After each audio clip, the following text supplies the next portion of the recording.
যত বৃষ্টি পড়ছে আমার ভিজে গেছে, ইশিকা ভিজে গেছে পুরো গাড়ি থেকে, আপনারা तो देखते ही पाচ্ছেন। एरम सही में बहुत बारिश हो रहा है वहाँ तूफान आ रहा है। ये देखिए हम लोग का छोटे तो बेबी को देखिए, बेबी को देख लीजिए, एकदम कुटी बेबी स्कूल से आ रहे हैं, सही में वो भी भीग गया। इशिका आप बोल दो, सही में बहुत बारिश हो रहा है, देख रहे हैं, इसी में हम लोग है सही में आज भीम के घर से घर में जाना पड़ रहा, पता नहीं क्या होगा।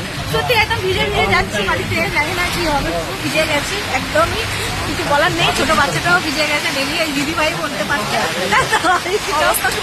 ওই দিদি ভাই কি বলছেন, पूरा एकदम कुछ नहीं हो। सही में बहुत बारिश हो रहा है, देख रहे हैं पूरा भीग गए हैं, पता नहीं क्या होगा। तो यही वजह है आज का वही गाड़ी ओ सामने गाड़ी देख रहे हैं, सामने एक गाड़ी उलट गया है, तो क्या कुछ नहीं किया जाएगा। पता है सामने में एक गाड़ी उलट गया है, तो इसलिए हम लोग फंस गए हैं। সত্যি এরকম ঝড় বৃষ্টি পড়ছে যে পুরো গাড়ি উল্টে গেছে, আর গাড়ি উল্টে গেছে বলে আমরা কিছু করতে পারছি না, দেখাতেও পারছি না ভিজেতে, এত বৃষ্টি হচ্ছে। তো বাই বাই, টাটা।